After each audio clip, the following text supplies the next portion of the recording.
Dios les bendiga, amigos hermanos, en esta mañana ya de domingo, dándole gracias a Dios por la oportunidad que nos da de poder compartir con ustedes una enseñanza más.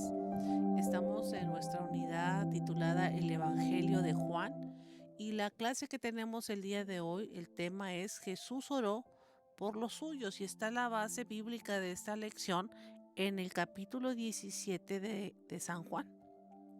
Así que si usted tiene ahí su Biblia a su mano, yo le invito que traiga su Biblia, su cuaderno, para comenzar nuestra enseñanza del día de hoy y darle gracias a Dios por la oportunidad que nos da de poder compartir con ustedes. Pero antes de comenzar nuestra enseñanza, pues vamos a orar y a poner todo en las manos de Dios para que pues nos ayude a entender lo que la palabra nos quiere hablar de manera individual, porque siempre la palabra trae una enseñanza específica.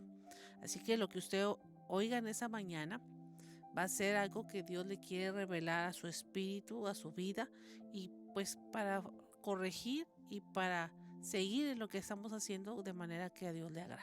Así que vamos a comenzar y oremos. Señor, en esta mañana le damos gracias por la oportunidad que usted nos da de poder compartir esta enseñanza a través de la radio, a través de los medios que usted nos permite llegar a la iglesia y a amigos que nos escuchan a la distancia. Que esta palabra, como dice la Escritura, no vuelva vacía, sino que haga el efecto en cada uno de nosotros. Y el propósito por el cual se da es porque usted quiere enseñarnos, Señor, y nos toma en cuenta en su propósito. Así que yo le pido, Espíritu Santo, que nos enseñe, nos revele conforme a la necesidad de cada uno de nosotros. Usted nos conoce, sabe cómo somos y sabe lo que necesitamos. Así que en esta mañana nos ponemos en sus manos para ser corregidos, para recibir palabra, para recibir instrucción y sobre todo para ponerla por obra. En el nombre de Jesús, amén. Pues para empezar nuestra clase, que vamos a hablar sobre la oración, una de las oraciones más poderosas que Jesús hizo antes de ir a la cruz del Calvario, relatada por el Juan, uno de los evangelistas, uno de los discípulos de Jesús, desde la perspectiva que él vio, cómo Jesús oró antes de ir a, a, a la misión de ir a la cruz, como en la última Pascua dedicó unos minutos para oración. Y esa fue una oración, yo creo que de las más importantes que Jesús hizo. Así que para empezar, el capítulo 17 de Juan, que es nuestra enseñanza, registra esa poderosa oración que Jesús hizo al final de la Pascua. A menudo, esta oración se conoce como la oración del sumo sacerdote. Al leer sus palabras, entramos en un lugar sagrado de oración con nuestro Señor y aprendemos mucho sobre lo que más le importa a Él. Así que esta oración que usted va a escuchar de manera descriptiva como enseñanza, que es capítulo 17, es la oración del sumo sacerdote que es Jesús. Según el orden de Melquisedec, Jesús fue mayor que Melquisedec. Entonces no había otro mayor, sino nuestro Padre Celestial, que mandó a Jesús a que cumpliera el sacrificio por nosotros. Por eso es la oración del sumo sacerdote. Una de las lecciones que aprendemos es que Jesús está perfectamente unificado con el Padre y que quiere que sus seguidores también lo estén para que Dios sea glorificado. Y entramos en materia ya en los primeros versículos del capítulo 17 de Juan. Y los primeros, si podríamos en 3 puntos trazar nuestra enseñanza, los primeros 10 versículos hablan sobre creer, que creamos en Jesús. Entonces, los primeros 10 versículos le podríamos titular a esta parte lo que creamos en Jesús. A lo largo del Evangelio de Juan, tanto el autor como Jesús han mencionado con frecuencia la palabra su hora, como lo dice el versículo 2:4, el 7:30, Juan 12:23 y 13:1. Ahora la hora ha llegado, como dice en el 17:1. En este momento crítico Jesús oró. Mientras el Evangelio de Mateo, de Marcos y de Lucas incluyen de Jesús en Getsemaní, Juan incluye un relato más detallado de la oración de Jesús al final de la reunión de la Pascua. Es la oración más larga de Jesús que fue registrada. No solamente estar ahí en una oración para que Dios lo ayudara a pasar la copa, sino una oración por los que dejaba, sus discípulos que dejaba. Entonces es una de las oraciones más importantes y más largas que Jesús hace y que quedó registrada y detallada en este Evangelio de Juan. Antes de orar por sus discípulos y el mundo, como dicen los versículos del 6 al 26, Jesús oró para ser glorificado. Jesús sabía que quitar el pecado del mundo, como dice el capítulo 1, versículo 29, significaba la agonía y la vergüenza de la crucifixión. Pero así fue como él, a su vez, glorificó a su Padre. Aunque tenía potestad sobre toda carne, porque era el Hijo de Dios y era Dios, usó esa autoridad no para beneficiarse a sí mismo, sino para realmente dar vida a todos los que el Padre les había dado. Como yo siempre he hecho este comentario, cuando Adán y Eva pecaron, podía Dios haber dicho, esta humanidad, pues nomás eran 2 personas, pues la voy a eliminar y me hago otra pareja, ¿verdad? Una pareja perfecta, porque estos fallaron.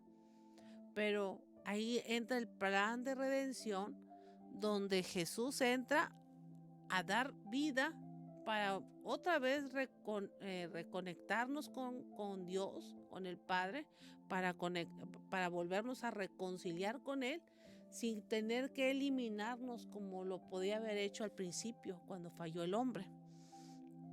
Por eso, aunque él tenía autoridad sobre toda carne, no utilizó esa autoridad para beneficiarse, sino para darnos vida eterna a todos los que el Padre le había dado.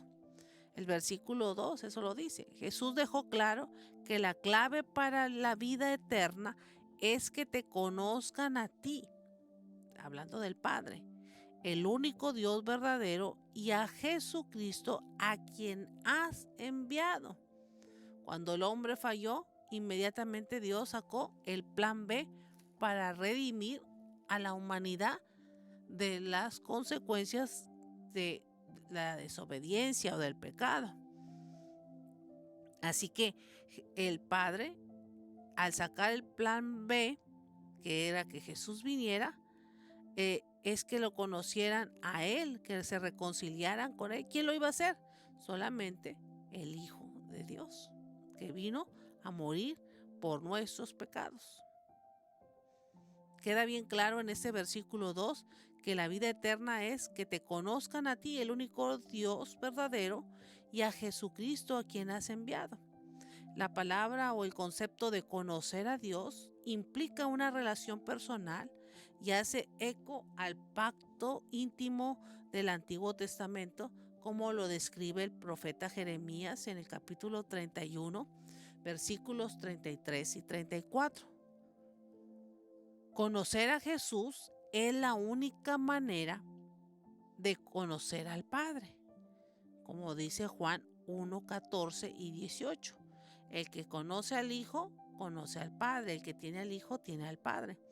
Jesús glorificó a Dios y fue glorificado por Dios cuando completó la obra que le había sido encomendada. La misión que él vino a esta tierra a cumplir, la terminó cuando murió en la cruz del Calvario y al cumplir su propósito y su misión, glorificó a Dios.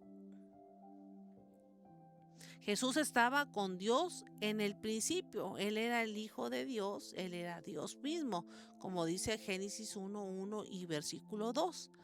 Al recorrer el camino de la crucifixión y la exaltación, Jesús sería restaurado a la gloria plena que compartió con el Padre antes de que el mundo fuese hecho por ellos.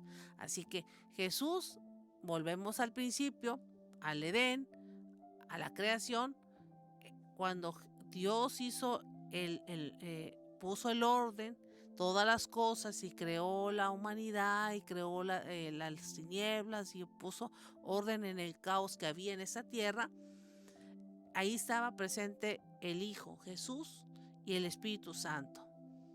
Pero Jesús, al fallar el hombre en la obediencia, en la fidelidad, en el pacto, Él entra como el plan B para restituir esa relación que perdió el hombre.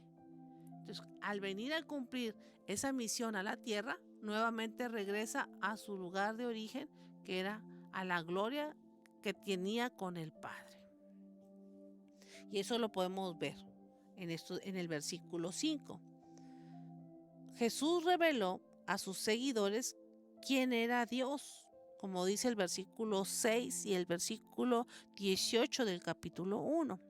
La reciprocidad y la unidad del Padre y el Hijo son evidentes en este pasaje.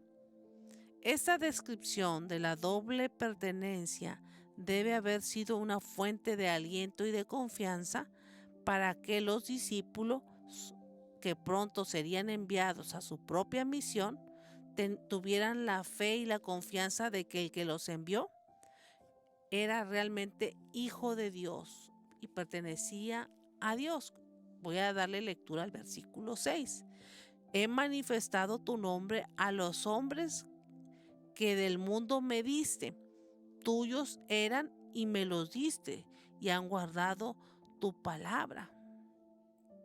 El versículo anterior, el 5, dice: ahora pues, Padre, glorifícame a tú al lado tuyo con la gloria que tuve contigo antes de que el mundo fuese. Así que los discípulos, al hacer Jesús esa oración, estaban, vamos a llamarle así, reforzando su confianza y su seguridad de que al que seguía no era un maestro común, no era una persona sabia, inteligente, realmente al que habían seguido desde que le creyeron era el mismo Hijo de Dios que había descendido del cielo, que había bajado a esta tierra y que tenía una misión que ya estaba por concluir. Y así como Él concluyó una misión, ahora que ya no iba a estar Él, que iba a ascender otra vez al Padre, que se iba a ir al cielo, ahora los que se quedaban, que eran ellos, los discípulos, también tenían una misión que hacer. Entonces les daba a ellos una seguridad y una confianza de que si Dios estuvo con su Hijo, también estaría con ellos para cumplir cada uno de manera individual su misión. Eso es lo que deja plasmado Juan en estos versículos, el aliento y la confianza para los discípulos que pronto ellos serían enviados, cada uno de ellos, a su propia misión. Jesús ya les había dicho muchas ocasiones, no solamente en esta oración del final, ni en la Pascua, en muchas ocasiones que tuvo la oportunidad, que su tarea resultaría peligrosa, por lo que sería fundamental que recordaran que pertenecían a Dios. Nadie le ha dicho que el aceptar a Cristo todo va a ser color de rosa. Van a seguir los problemas, pero en todos los problemas que se presenten, en todos los procesos, en todas las circunstancias, usted y yo tenemos que tener bien claro en nuestra mente, en nuestra alma, en nuestro espíritu, que todo lo que pase, aunque el cielo se caiga, aunque la tierra se abra, en todo usted y yo le pertenecemos a Dios. Eso nos da la confianza y la seguridad de que no estamos solos, aunque pareciera que sí, no estamos solos. Jesús había transmitido el mensaje del Padre a sus discípulos, como dice el versículo 8, y ellos habían respondido diversas maneras. Habían guardado la palabra, como dice el versículo 6, la habían recibido las palabras. Cuando dice que las habían recibido es que las creían, las aceptaban y caminaban sobre esa palabra. Han conocido que Jesús vino del Padre, han creído que tú me enviaste, como dice el versículo 8. Estas respuestas los diferenciaron de muchos que rechazaron a Jesús y a su mensaje. Mas a todos los que le recibieron, a los que creen en su nombre, les dio potestad de ser hechos hijos de Dios, los cuales no son engendrados de sangre, ni de voluntad de carne, ni de voluntad de varón, sino de Dios, como dicen los versículos 12 y 13.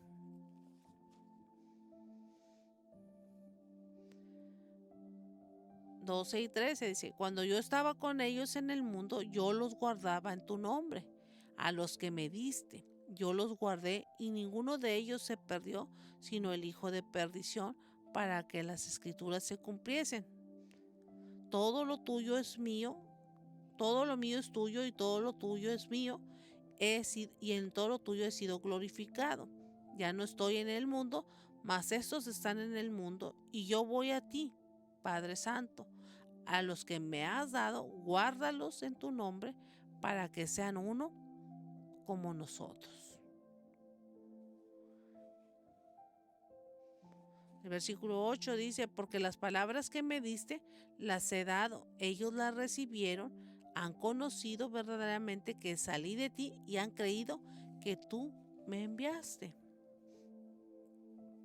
Jesús estaba haciendo en su oración una petición a la vez al Padre de que así como estuvo con él en la misión de venir a pagar por la humanidad los pecados, así también estuviera con las misiones de los que le iban a aceptar, que el Padre no los dejara solos, que estuviera con ellos. Es por estos discípulos, los hijos de Dios, que Jesús oró aquí. Más tarde oraría por el mundo. Los discípulos de hoy somos parte de todos esos que menciona Jesús, como dice el versículo 10. Así que, como Jesús glorificó al Padre al completar su obra, así también sus propios discípulos, tanto en aquel entonces como ahora, debemos de glorificar al Padre con nuestra obediencia. Es decir, cuando usted guarda la palabra, cuando usted recibe la palabra, como leímos aquí, usted guarda la palabra, recibe la palabra, conoce verdaderamente que es Dios el que va a trabajar en usted, se va a manifestar a través de su obediencia. Cuando usted es obediente, cuando yo soy obediente, como discípulos de Cristo, nosotros glorificamos al Padre. Cada vez que nosotros obedecemos, cada vez que nosotros hacemos las cosas que Dios nos mandó, estamos glorificando al Padre. Y eso es lo que el Padre quiere. Que la misión que usted tiene, que el propósito que usted tiene, que cumpla usted en obediencia ese propósito y esa misión que el Padre le va a revelar. ¿Dónde? En la oración. ¿Cómo? Obedeciendo. ¿Cómo? Manifestando que el que lo habita, que el que está en usted es Él. Y conforme, si Él está con usted, usted puede dar el paso de obediencia con una seguridad de que Él obra a su favor. Y con eso terminamos la primera parte que habla de los primeros 10 versículos, que habla de que en Cristo, que creamos en Jesús, que Él vino del Padre a cumplir una misión, que Él se fue y nos dejó otra misión a nosotros. Y la misión general para todos los discípulos es que vayamos y llevemos la palabra a todo aquel que no conoce, que llevemos la salvación, que entreguemos el mensaje para que reciban esa liberación y esa salvación que costó la sangre del Hijo de Dios. La segunda parte es que seamos santificados, y eso lo vamos a leer de los versículos 11 al 19 de este capítulo 17 de Juan.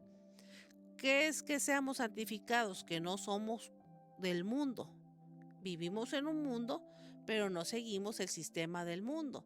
Vivimos en este mundo porque usted no puede vivir en el aire, porque las leyes de la gravedad no lo van a hacer flotar en el aire. Entonces usted vive en un mundo, se alimenta de las cosas del mundo, porque la tierra da la alimentación, pero no va a seguir usted la corriente y el sistema del mundo, porque eso va en contra de ser santificado.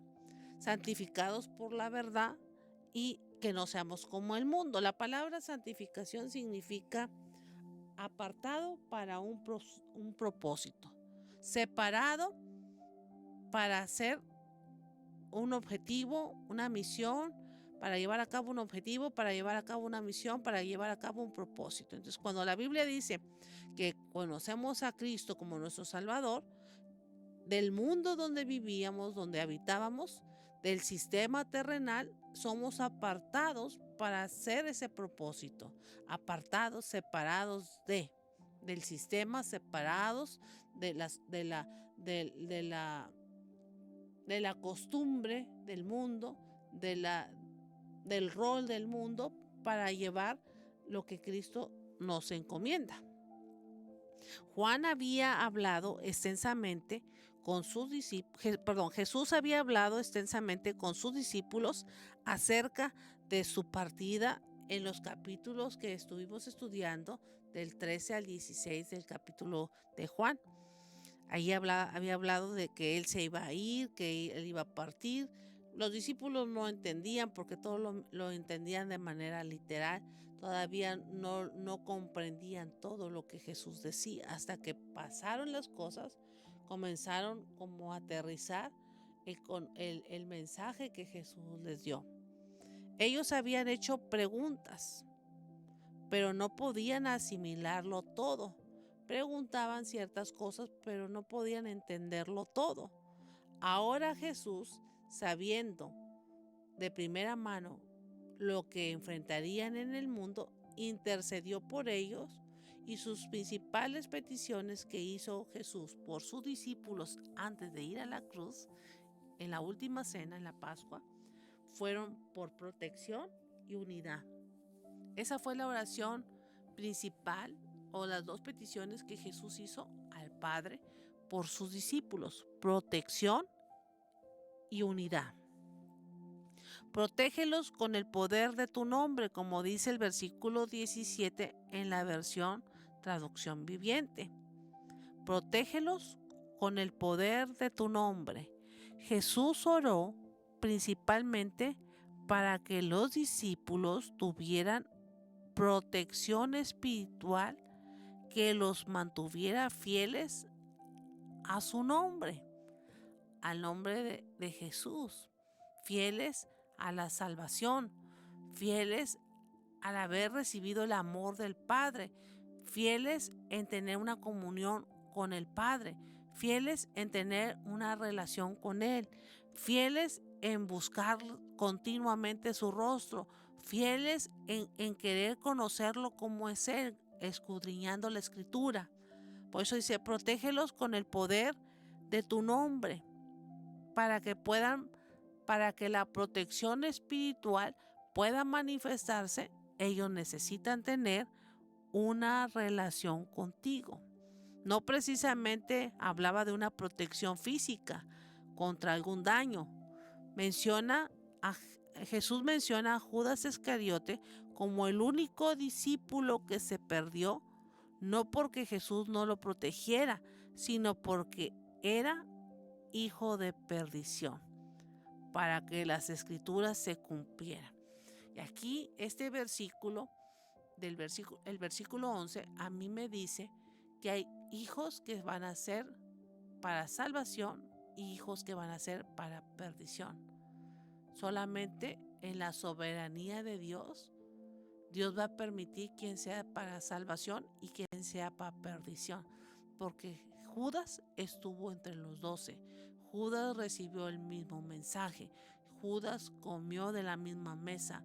Judas le lavaron los pies.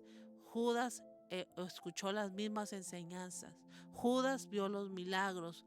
Judas vio caminar a Jesús sobre las aguas. Judas vio la multiplicación de los panes y de los peces.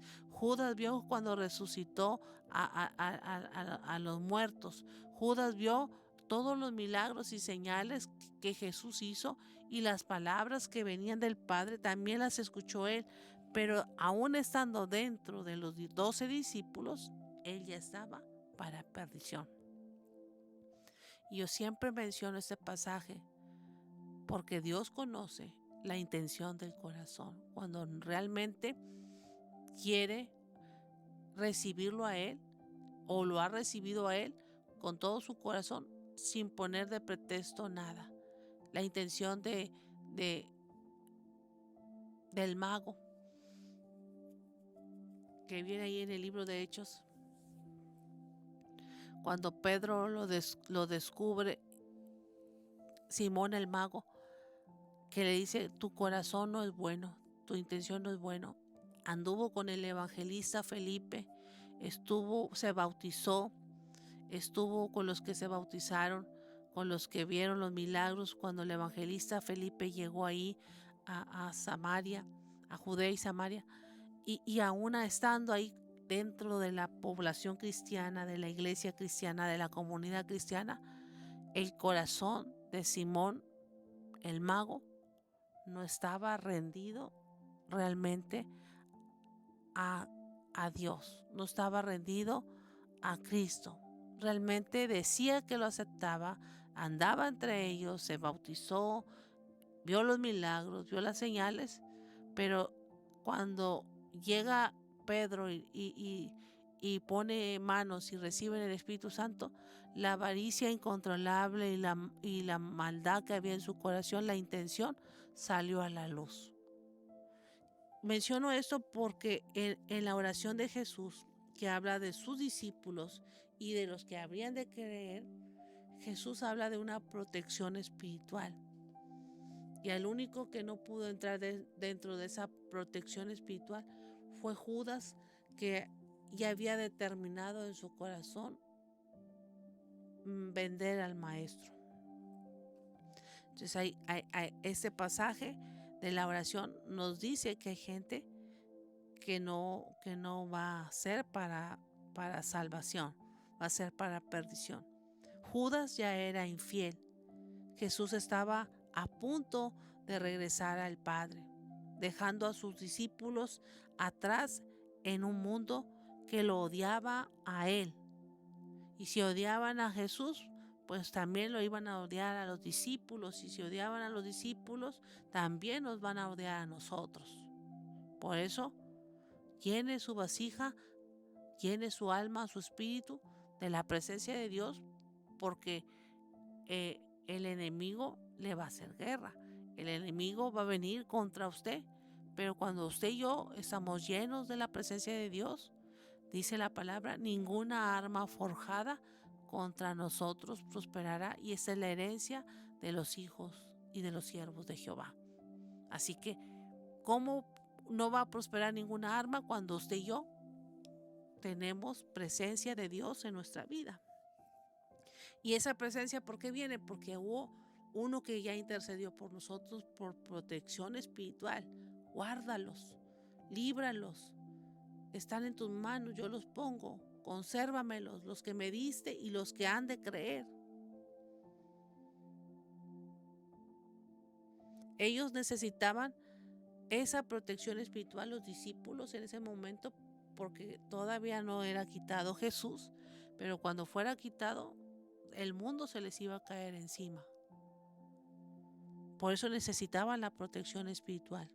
La segunda oración que Jesús hace por ellos es sobre la unidad, para que estén unidos como lo estamos nosotros, como lo estamos nosotros, el Padre, el Hijo y el Espíritu, como lo estamos nosotros, también que ellos estén unidos.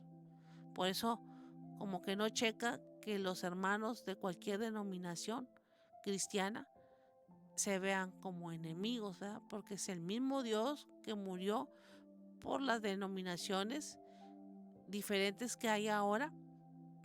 Es el mismo pacto, es la misma salvación, para todos. No debería de haber divisiones, debería de haber una unidad. La unidad en el Espíritu demuestra el poder protector y la obra santificadora de Dios en nuestra vida.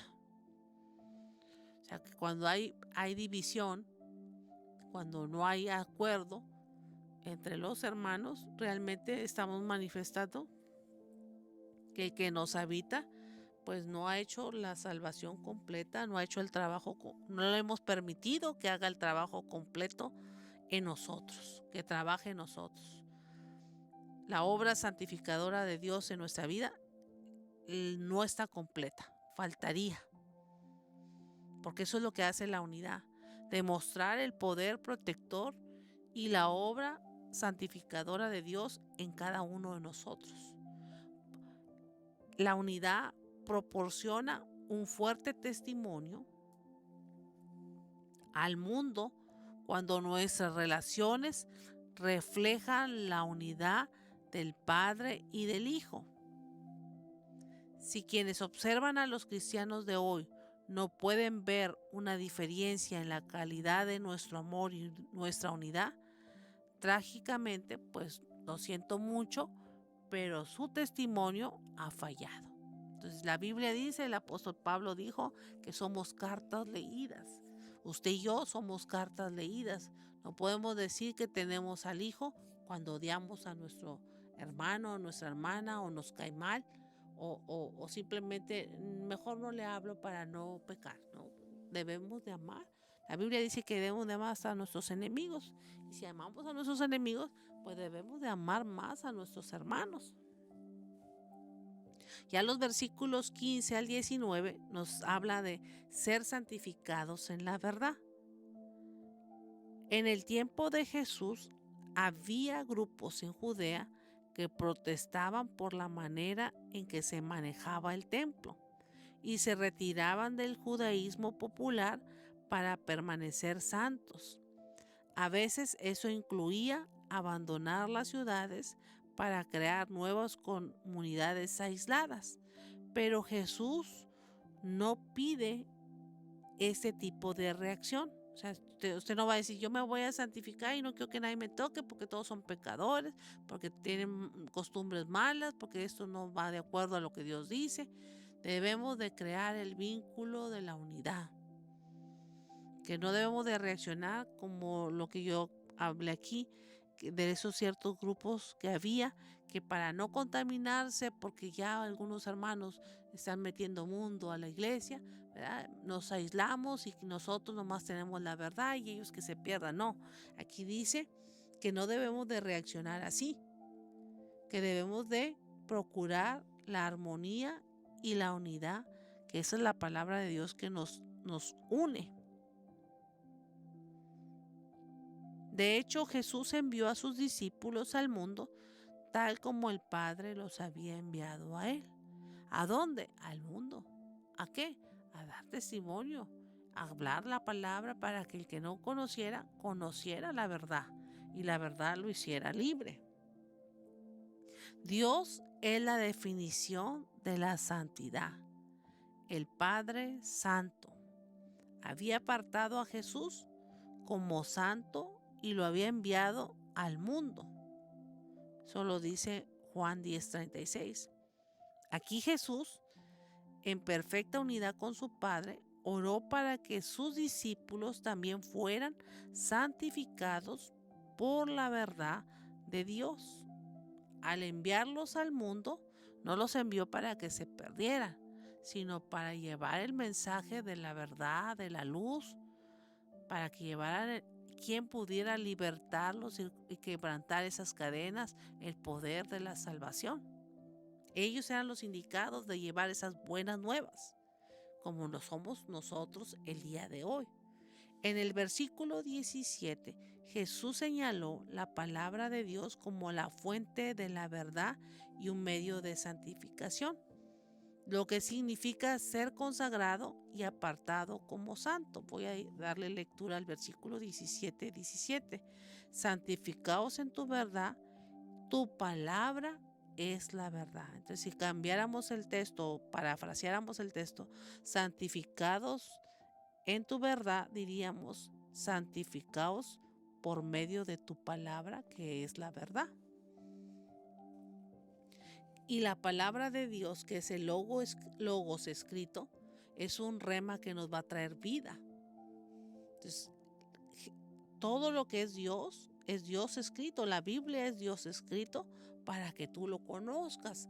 La palabra escrita te va a santificar y te va a hacer entender quién es Dios para que tú vivas conforme Dios quiere que tú lo hagas. Lo conoces a Él vive en ti y tú glorificas al Padre obedeciendo lo que Él dice.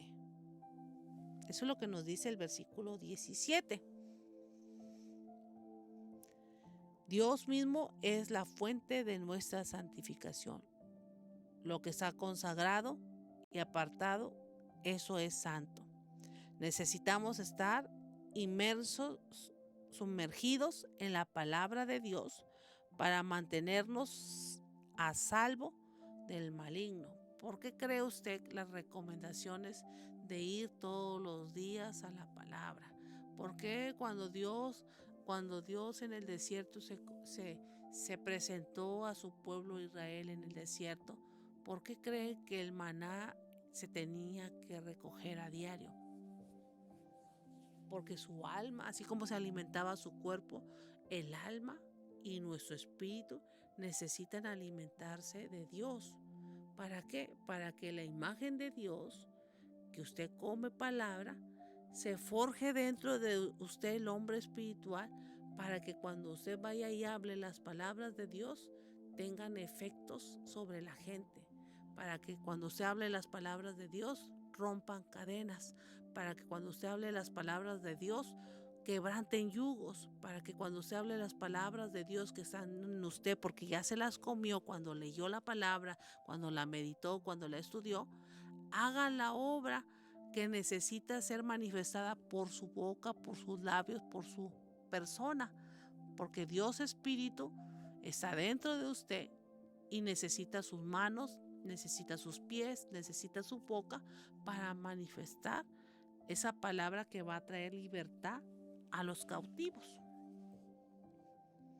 Entonces, la palabra, estar sumergidos en ella, estar inmersos en ella, hace que usted y yo nos mantengamos a salvo y llevemos palabras de vida a otros que la necesiten. Eso es ser santificados, vivir la palabra, comer la palabra, ser transformados por la palabra para poder llevar un mensaje vivo y eficaz a los que nos escuchen.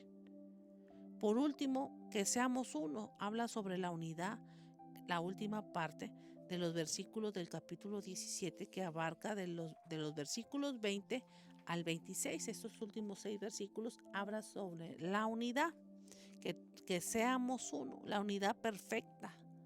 Aquellos de nosotros que seguimos a Jesús hoy, llegamos a creer en Él gracias al testimonio del Evangelio de sus primeros discípulos, como Juan, y aquellos que han transmitido el mensaje a través de generaciones, comenzando con el versículo 20 y continuando por el resto del capítulo.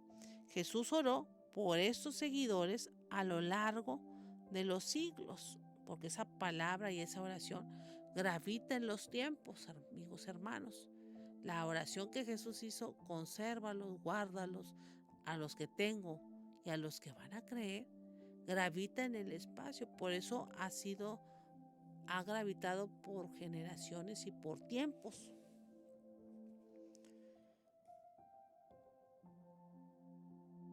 A lo largo de siglos. Así como el Padre y el Hijo son uno, Jesús oró para que sus discípulos fueran uno. Nuestro modelo para la unidad cristiana es la Trinidad, el máximo ejemplo de armonía y de amor, como dice versículos 20 y 21, que voy a darle lectura aquí en la Biblia. Mas no ruego solamente por estos, sino también por los que han de creer en mí, por la palabra de ellos, que ellos van a hablar, que ellos van a testificar, que ellos van a compartir, para que todos sean uno, como tú, oh Padre, en mí y yo en ti. Y aunque no mencionan al Espíritu Santo, el Espíritu Santo lo envió el Padre porque Jesús lo pidió para la iglesia, lo pidió para sus discípulos. Es necesario que yo me vaya, pero mandaré otro consolador, el Espíritu Santo, el Espíritu que os guiará a toda verdad y a toda justicia. La gloria que me diste, yo les he dado para que sean otra vez uno. Así como la Trinidad es un Dios trino, Dios Padre, Dios Hijo, Dios Espíritu, es un solo Dios en tres, así también Dios quiere que nosotros seamos uno. Todos los que hemos creído somos uno. Es un solo cuerpo. La iglesia es un solo cuerpo. No es muchos cuerpos. Es un solo cuerpo. Usted es parte de un cuerpo. Usted es un componente de un cuerpo. No es que sean muchos cuerpos.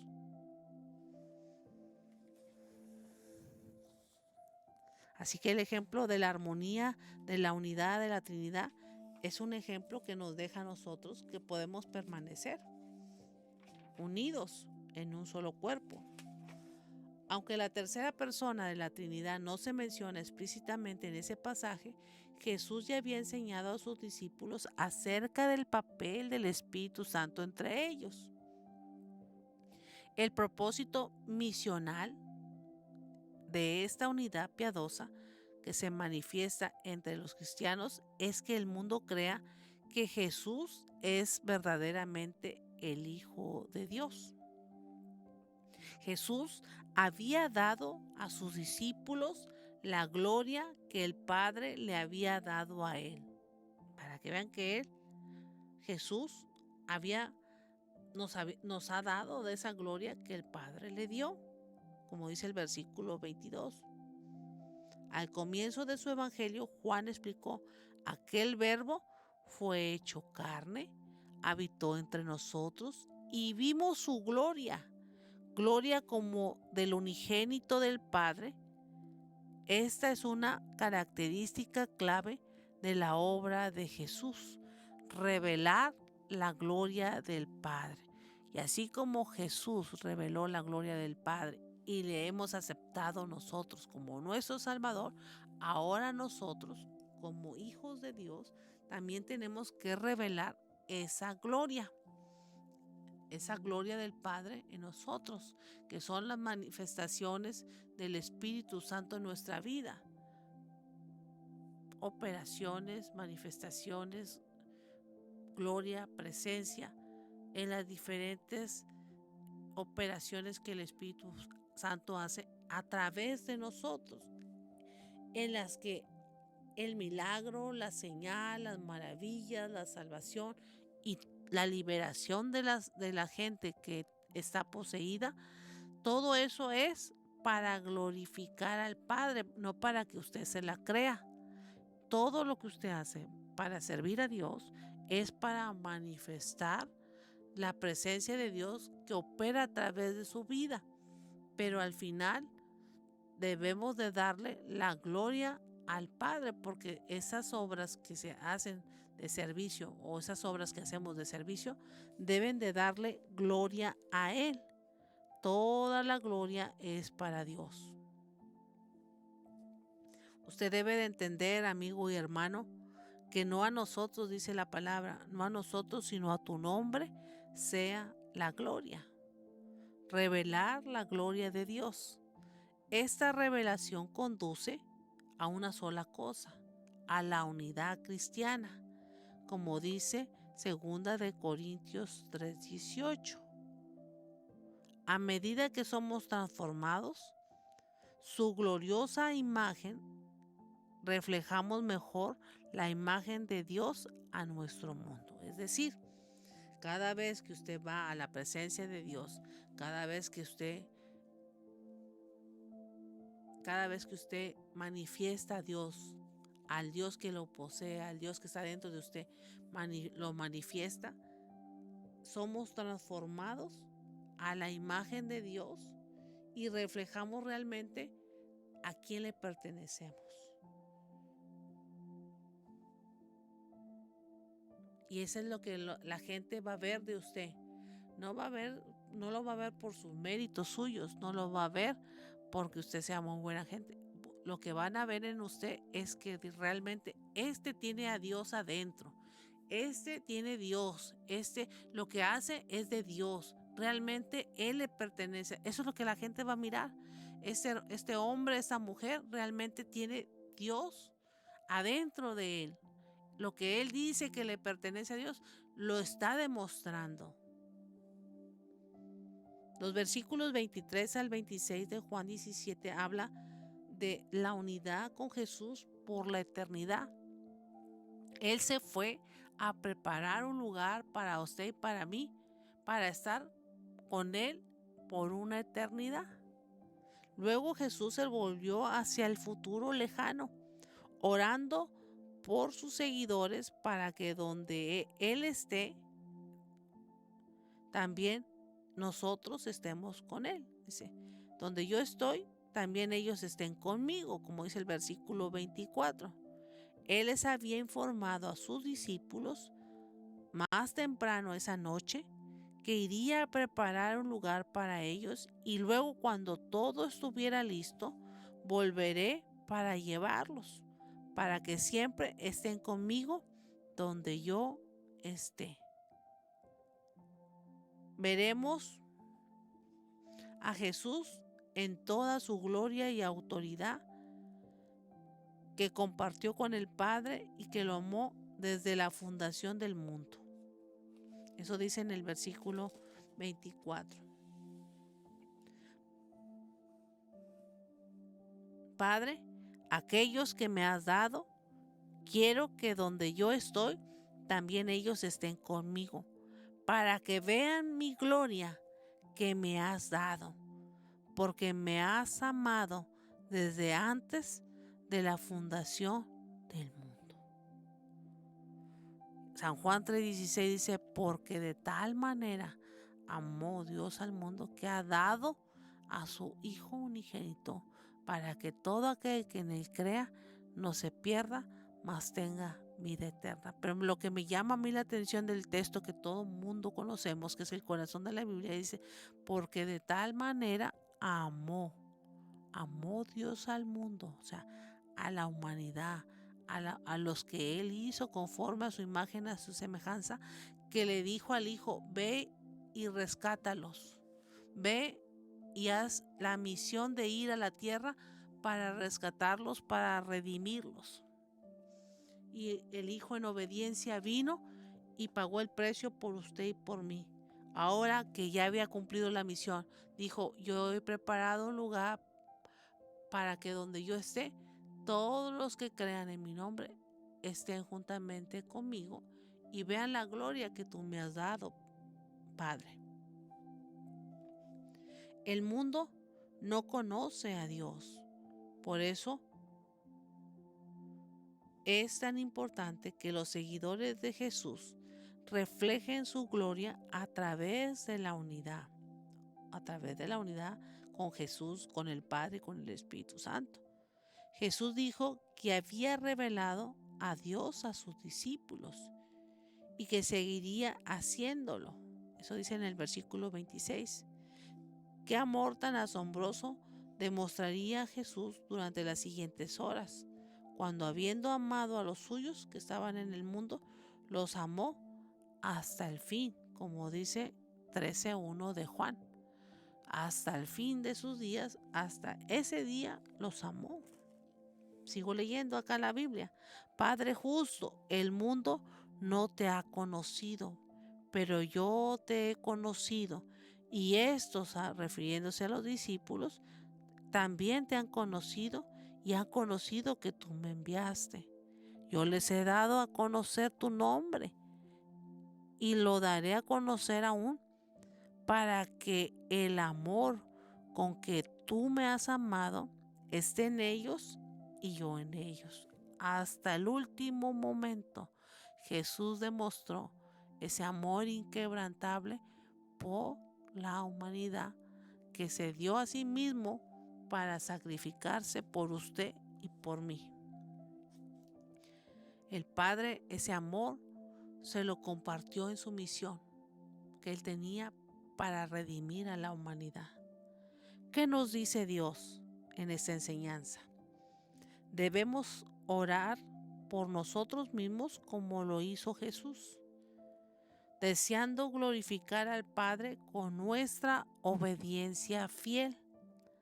También debemos de orar por nuestros hermanos y hermanas cristianos para que nuestra santidad y unidad den testimonio del Salvador al mundo.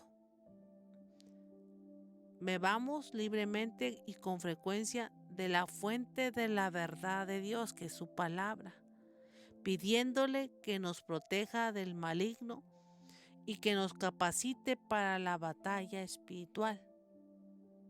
Permitamos que las prioridades de la oración de Jesús den forma a nuestras propias oraciones, nuestras decisiones diarias y nuestros planes para el futuro. Así como Jesús hizo esta oración y hemos visto en esta mañana cómo oró Él para glorificar al Padre, esa es la oración que debemos de hacer nosotros continuamente. Que no se haga mi voluntad, sino la tuya. Que todo lo que yo haga realmente te glorifique a ti. Que realmente yo me pueda apartar para cumplir tu propósito, que tu palabra me libere, que tu palabra me enseñe, que tu palabra me dirija, que tu palabra me haga caminar sobre la verdad para poder llevar un mensaje y ser testimonio a los que me están viendo, a los que me observan, que realmente tú me habitas, tú vives en mí y yo soy la imagen tuya en esta tierra porque te he recibido y vivo conforme a tu palabra. Ayúdame y protégeme del maligno para no caer, para no ser piedra de tropiezo, para realmente dar un buen testimonio. Ayúdame en todas las decisiones que tengo que hacer diarias, que haga tu voluntad y no la mía. Ayúdame en los planes que yo tengo para el futuro y que en ese futuro siempre estés tú. Tú, Señor, tú, Dios. Esa es la oración que debemos de hacer. O esas son ¿cómo lo diría? Son cosas que siempre debemos de pedir a Dios en oración, que no falten en nuestra oración diaria. Sí, hay necesidades, quizás algunos de trabajo, quizás algún problema, salud, etcétera, pero para que puedas recibir las bendiciones del trabajo, las bendiciones de la salud, para que Dios te ayude en tus problemas, en las cosas cotidianas que tú necesitas, primero necesitas que te ayude a vivir la palabra y vivir conforme a su voluntad. Cuando Él es el primero en nuestras vidas, todo lo que nosotros necesitamos, dice la Escritura, vendrá por añadidura. Buscar primeramente el reino de Dios y su justicia. Y no nada más es buscarlo y vivir en Él, buscarlo y obedecerlo, buscarlo y seguirlo, buscarlo y permanecer, buscarlo y seguir siempre fiel. Y entonces vendrán las añadiduras a nuestras vidas, que es la añadidura, el trabajo, los problemas que nos ayude, las circunstancias que estamos viviendo difíciles, en todo Él nos va a ayudar. Pero primero necesitamos ponerlo a Él en primer lugar. Jesús lo demuestra en esta oración del capítulo 17, que aún yendo ya a cumplir ya el final de su misión, no dejó de orar. No dejó de orar. Todas las oraciones que Jesús hacía era: Señor, que yo haga tu voluntad. Señor, que yo haga tu voluntad. Ayúdame a hacer tu voluntad. Ayúdame a hacer tu voluntad. Pero en esta última oración incluyó a los suyos. Que lo que tú me has dado a mí se cumpla en ellos. Que lo que tú me tienes para mí sea para ellos. Que como tú me has guardado, también los guardes a ellos. Que como tú me has prometido un lugar, también se los des a ellos. Que como tú has estado conmigo, tú también estés con ellos. Como yo te he glorificado, que ellos también te glorifiquen. Esa es la oración de Jesús que hizo al final, donde los incluyó, donde no los dejó fuera, donde los tuvo dentro de su oración hasta el final. Jesús oró que fuéramos uno con Él, así como el Padre era uno con Él. Así que en esta mañana quizás tú digas: pero yo lo hago, pero yo trato de obedecer, pero eso, pero lo otro. Pero Dios dice que debemos de hacerlo siempre, en todo tiempo. Esa es nuestra cualidad como seres humanos, que nosotros tenemos que buscarlo a Él de manera voluntaria, porque tenemos hambre de Él, porque queremos que Él se sienta satisfecho con nuestro servicio, con nuestra vida, con lo que nosotros le ofrecemos. Así que en esta mañana pues vamos a hacer oración. Entonces dice: ay, hermano, ¿usted se la pasa orando? Pues es que la oración nos conecta al cielo, la oración nos conecta al Padre, y todo lo que hacemos, él es el que tiene que ser glorificado. Así que en esta mañana vamos a pedirle que Él se manifieste y se glorifique a través de nuestras vidas. Señor, en esta mañana te damos gracias por esta palabra que hemos podido compartir. Gracias, Señor, porque a pesar de que tú ya ibas a un momento difícil, lo más difícil de la misión que tú tenías, no te olvidaste de interceder por nosotros.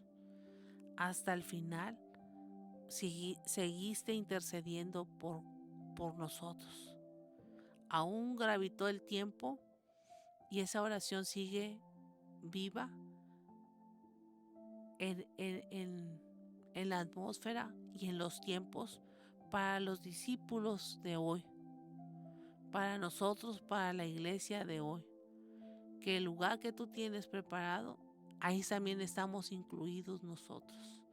Ayúdanos, Señor, a poder manifestar tu nombre, tu propósito en nuestras vidas, y que todo lo que hagamos, realmente en todo tú seas el único que se lleve la gloria.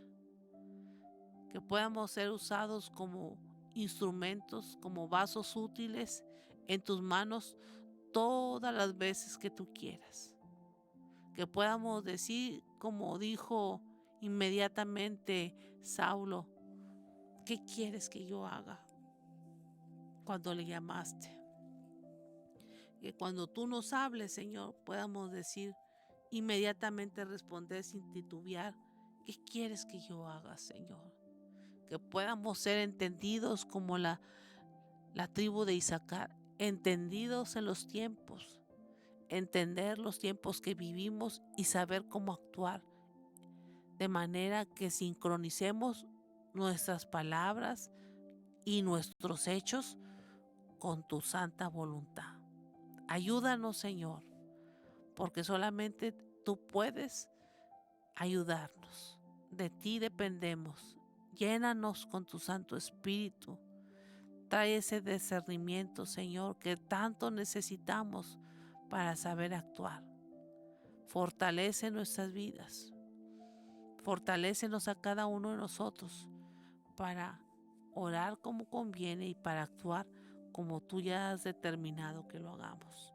Yo te doy gracias, Señor, porque esa oración que tú hiciste sigue haciendo eco en los tiempos y en las generaciones. Gracias por tomarnos en cuenta. Gracias, Señor, porque tú nos has escogido para salvación. Que podamos decir, heme aquí, siempre que tú estés dispuesto, Señor, a escuchar nuestra voz y a entregarte nuestra vida. Yo te pido, Señor, por cada uno de los hermanos que están escuchando, que tú obres a su favor y que nos des un entendimiento en esa intercesión que tenemos contigo. Ayúdanos a darte toda la gloria y a hacer tu propósito por el cual nos has enviado a esa tierra. Que no nos vayamos sin que quede nada pendiente. Que todo lo que tú has determinado en la eternidad que hagamos, lo podamos hacer en esa tierra, en el tiempo que nos toque estar aquí. Que podamos cumplir con todo lo que tú ya tienes destinado para cada uno de nosotros. Yo te doy gracias en el nombre poderoso de Jesús. Amén. Así que usted diga amén ahí donde está o escríbalo y declare lo que el Señor quiere hacer, cosas poderosas en este tiempo con su vida. Así que para que las haga hay que hablar con Él, hay que volvernos a Él, hay que buscarlo a Él continuamente. Así que pues gracias por habernos escuchado en esta mañana, en esta clase que hemos tenido. Recuerde que por la tarde vamos a tener nuevamente el mismo tema, el mismo capítulo, pero le vamos a dar otro enfoque a esta palabra, un poquito más dinámico porque tenemos iglesia, estamos presencial y lo vamos a poder hacer ahí con las demás iglesias y yo a veces los pongo a participar. Así que gracias por haberme acompañado. Les espero por la tarde a las 4 de la tarde en la escuela dominical en el Templo Remanente Fiel. Y a las 5 estaremos empezando nuestra reunión general como lo hacemos todos los domingos. Recuerde que este es el día del Señor. No se quede sin buscar su rostro, no se quede ahí en casa. Si usted tiene la oportunidad, salga y vaya a una iglesia, congréguese porque es necesario ir a la iglesia donde Dios envía bendición y vida eterna. Yo sé que lo envía en casa, pero también es necesario reunirse en el templo, en la casa de Dios. Les recuerdo que estamos próximos a nuestro evento. Ya este sábado que entra estaremos en nuestro evento del Festival Rey de Reyes. Así que hay una invitación ahí que tenemos. Véngase, va a haber una función de lucha libre. Se va a dar un mensaje evangelístico. Y el próximo domingo, estará aquí dando su testimonio el luchador Axel, que él va a dar su testimonio de cómo él aceptó a Cristo, lo que Dios hizo en su vida. Así que venga, porque Dios nos habla a todos. Dios nos quiere a todos, que todos procedamos a un arrepentimiento. Así que la salvación es para todos, para todo aquel que en Él crea. Pues Dios les bendiga, Dios les guarde y nos vemos por la tarde aquí en el Templo Remanente Fiel en la ciudad de Río Bravo. Saludos a todos los hermanos que se conectaron. Gracias por haber estado en esta mañana y gracias por los que van a escuchar más tarde. Dios les bendiga.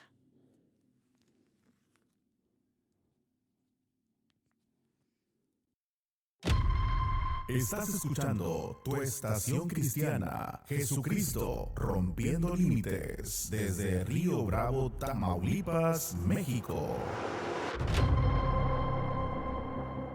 Te lavo en el valle, te lavo en el monte. Templo Remanente Fiel les hace la cordial invitación a nuestros servicios el día miércoles de oración y de acción a las 7 p.m.